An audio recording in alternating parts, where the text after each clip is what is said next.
कहानी है नंदिनी की घर और उसकी रसोई की, जो एक साधारण लेकिन प्यारा स्थान है।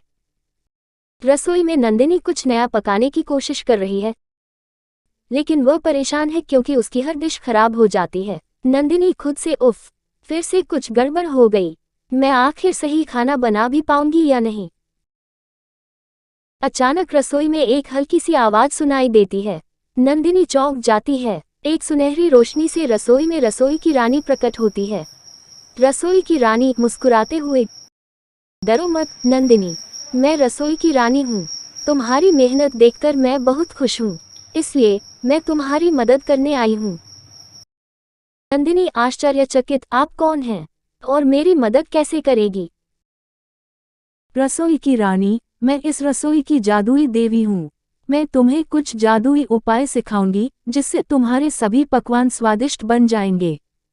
नंदिनी खुशी से, सच में? क्या आप मुझे सिखा सकती हैं? रसोई की रानी हंसते हुए, बिल्कुल। लेकिन याद रखना, जादू का उपयोग सिर्फ जरूरत पड़ने पर ही करना। असली स्वाद तो मेहनत से ही आता है। रसोई की रानी अपनी छड़ी से एक चम्मच बना देती है, जो नंदिनी को देती है। रसोई की रानी, ये जादुई चम्मच है। इसे इस्तेमाल करोगी तो तुम्हारे व्यंजन हमेशा बेहतरीन बनेंगे, लेकिन इसे हमेशा सही इरादे से ही इस्तेमाल करना। नंदिनी चम्मच को लेकर खुश होती है। वह फिर से खाना बनाना शुरू करती है। अब वह जो भी बनाती है, वह बेहतरीन बनता है। नंदिनी खुद से, वाह, ये जादुई चम्मच तो कमाल का है। अब मेरे सभी पकवान स्वादिष्ट बन रहे हैं। कुछ दिनों बाद नंदिनी को एहसास होता है कि उसकी मेहनत के बिना जादू से बने व्यंजन में वह बात नहीं है। नंदिनी खुद से, रसोई की रानी सही कह रही थी। असली स्वाद मेहनत से आता है। मुझे अपने दम पर कोशिश करनी चाहिए।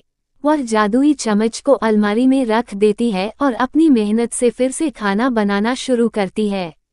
इस बार नंदिनी की मेहनत रंग लाती है। रसोई की रानी फिर से प्रकट होती है और उसे देखकर मुस्कुराती है। रसोई की रानी, तुमने सबक सीख लिया नंदिनी। यही असली जादू है, तुम्हारी मेहनत और प्यार। अब तुम मेरी असली रसोई की रानी हो। नंदिनी मुस्कुराते हुए, धन्यवाद रसोई की रानी। आपने मुझे सिखाया कि असली जादू हमारी मेहनत में ही होता है। कहानी खत्म होती है और नंदिनी अब अपनी मेहनत और समर्पण से रसोई में नए नए व्यंजन बनाती रहती है।